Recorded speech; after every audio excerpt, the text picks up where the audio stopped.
بسم اللہ الرحمن الرحیم۔ السلام علیکم ورحمۃ اللہ وبرکاتہ۔ سیرت نبی کریم صلی اللہ علیہ وسلم، درس نمبر 11۔ آپ صلی اللہ علیہ وسلم کی ولادت کے وقت سرزمین عرب میں موجود دوسرے ادیان و مذاہب کا مختصر سا جائزہ۔ پچھلی اقساط میں مشرکین حجاز و عرب کے عقائد اور بت پرستی کی تاریخ بیان کی گئی۔ اس قسط میں ہم آپ صلی اللہ علیہ وسلم کی ولادت مبارکہ کے وقت سرزمین عرب میں موجود دوسرے مذاہب اور ادیان کا ایک مختصر جائزہ پیش کریں گے۔ یہودیت۔ عرب میں بت پرستی کے بعد دوسرا اہم ترین مذہب یہودیت تھا۔ یہ لوگ دو وجہ سے سرزمین میں آباد ہوئے۔ ایک تو اس لیے کہ حضرت عیسیٰ علیہ السلام کی پیدائش سے 500 سال پہلے جب بابل کے بادشاہ بخت نظار نے فلسطین کو تاراج کیا اور تباہ و برباد کیا تو یہودیوں کے بہت سے قبائل جان بچا کر دنیا کے کئی دوسرے حصوں کی طرف بھاگے۔ انہی میں سے چند قبائل عرب کی طرف آ نکلے اور خود کو یہاں محفوظ جان کر آباد ہو گئے۔ دوسری بہت اہم وجہ یہ تھی کہ یہودیوں کو تورات و زبور کی پیش گوئیوں کی وجہ سے علم تھا کہ اللہ عنقریب اپنا آخری پیغمبر سرزمین عرب میں مبعوث فرمانے والا ہے۔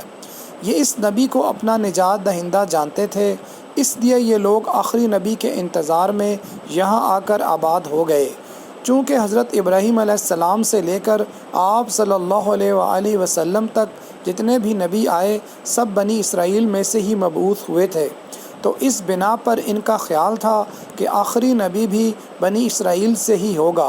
مگر جب آپ صلی اللہ علیہ وآلہ وسلم کو نبوت ملی تو اس بات کے باوجود کہ تورات و زبور اور دوسرے الہامی صحائف میں آخری نبی کی جو نشانیاں بتائی گئی تھیں سب کی سب آپ صلی اللہ علیہ وآلہ وسلم میں کھلم کھلا نظر آ گئیں، مگر عرب کے یہود نے محض اس حسد اور تعصب پر کہ آپ صلی اللہ علیہ وآلہ وسلم بنی اسرائیل کی بجائے بنی اسماعیل میں سے تھے، آپ صلی اللہ علیہ وآلہ وسلم کو نبی ماننے سے انکار کر دیا۔ سب سے پہلے یہ لوگ یثرب یعنی مدینہ اور خیبر کے علاقے میں آباد ہوئے۔ ان کے اثر سے کچھ مقامی افراد نے بھی یہودیت اختیار کر لی۔ پھر 354 قبل مسیح میں یثرب سے 2 یہودی مبلغ یمن پہنچے تو ان کے اثر سے یمن کے حمیری بادشاہ یوسف ذونواس نے جب یہودی مذہب قبول کر لیا تو یمن میں یہودیت کو بہت فروغ ملا۔ یہ لوگ اپنے علم اور دولت کی وجہ سے خود کو عربوں سے بہت برتر خیال کرتے تھے اور عربوں کو اپنے مقابلے میں امی یعنی جاہل سمجھتے تھے۔ نسلی برتری کا شکار یہ متعصب قوم خود کو خدا کا چہیتا اور برگزیدہ تصور کرتی تھی۔ ان کا خیال تھا کہ جہنم کی آگ ان کو چند دن سے زیادہ نہیں چھوئے گی، حالانکہ یہ لوگ اپنے تمام تر اوصاف کھو چکے تھے۔ سود خوری ان کا شعار بن چکی تھی۔ حسب ضرورت تورات اور مذہبی احکام میں تحریف کرنا ان کے ہاں عام تھا۔ مذہب گویا ان کے گھر کی لونڈی جیسا تھا جس کے ساتھ وہ جو چاہیں کریں۔ چونکہ خود کو تمام اقوام سے برتر جانتے تھے تو ان سے ہر قسم کا دجل و فریب اور ظلم جائز تھا۔ تاہم اپنی پوری دنیا پرستی کے باوجود مدینہ اور ارد گرد کے علاقے میں ان کو الہیات اور خدائی علوم میں اجارہ داری حاصل تھی۔ ان کے اثر کا اندازہ اس بات سے لگایا جا سکتا ہے کہ مدینہ کے قبائل اوس و خزرج میں سے کسی کی اولاد نہ ہوتی تو وہ منت مانتا کہ بیٹا ہونے کی صورت میں اسے یہودی بنا دیں گے۔ عیسائیت۔ عربوں میں تیسرا اہم مذہب عیسائیت تھا۔ حضرت عیسیٰ علیہ السلام سے کم و بیش 250 سال بعد روم کی عیسائی حکومت کے زیر اثر شام کی طرف کے عرب قبائل نے عیسائیت قبول کر لی۔ دوسری طرف ہیرا کے عرب بادشاہ نعمان بن منظر نے دین عیسوی قبول کیا تو وہاں کے بہت سے لوگ عیسائی ہو گئے، جبکہ یمن میں جب عیسائی مبلغین کی تبلیغ پر کچھ لوگ عیسائی ہوئے تو یہودی بادشاہ یوسف ذونواس نے ان پر بے پناہ ظلم و ستم کیا اور پھر قتل کرا دیا۔ روم کی عیسائی حکومت تک جب یہ خبر پہنچی تو قیصر روم بہت غضبناک ہوا۔ اس نے شاہ حبشہ کو جو رومی حلقہ اثر میں ایک عیسائی حکمران تھا حکم دیا کہ یوسف ذونواس سے اس ظلم و ستم کا بدلہ لیا جائے۔ چنانچہ وہاں سے ایک حبشی نژاد لشکر آیا اور یوسف ذو نواس کو شکست دے کر یمن پر بھی عیسائی حکومت قائم کر دی۔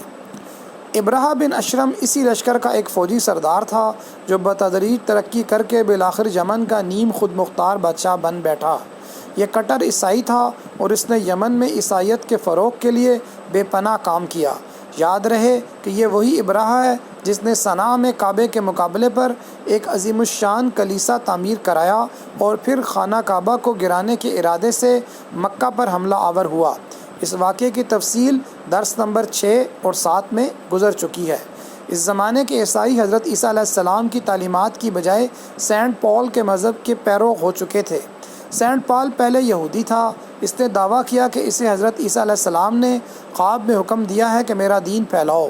یوں وہ عیسائی ہوا اور پھر اس نے بتدریج عیسائیت کو ایک الہامی مذہب سے شرک و گمراہی سے لتھڑا ہوا مذہب بنا دیا۔ اس نے عیسائیت میں عقیدہ تثلیث یعنی 3 خداؤں کا عقیدہ شامل کیا۔ حضرت عیسیٰ علیہ السلام کو اللہ کا بیٹا ٹھہرایا۔ اس نے عیسائیوں کو اس فریب میں مبتلا کر دیا کہ حضرت عیسیٰ علیہ السلام سولی چڑھ کر سب عیسائیوں کے گناہوں کا کفارہ ادا کر گئے ہیں اور اب انہیں گناہ کی کھلی چھٹی ہے۔ سینٹ پال کے زیر اثر عیسائی صرف پادری کے سامنے اعتراف جرم و گناہ کو ہی کافی سمجھتے، تاہم یہود کے مقابلے میں ان کی اخلاقی حالت قدرے بہتر تھی اور قبول حق کی صلاحیت سے بھی یہ لوگ بہرہ ور تھے۔ اس بات کا اندازہ آج بھی کیا جا سکتا ہے کہ آج بھی اسلام کی حقانیت جان کر مسلمان ہونے والوں میں یہودیوں کے مقابلے میں عیسائیوں کی تعداد بہت زیادہ ہے۔ آج سے سبق کے آخر پہ کچھ سوالات کیے جائیں گے۔ یہ اس لیے ضروری ہیں تاکہ سننے والوں کی سبق میں دلچسپی باقی رہے اور سوالوں کے جواب دے کے وہ اپنے علم کو بہتر طور پر ٹیسٹ کر سکیں۔ سوال نمبر 1، مدینہ کا پرانا نام کیا تھا؟ سوال نمبر 2، 354 قبل مسیح میں یثرب سے 2 یہودی مبلغ کہاں پہنچے؟ سوال نمبر 3، ہیرا کے عرب بادشاہ کا نام بتائیں جس نے یہودی مذہب قبول کیا۔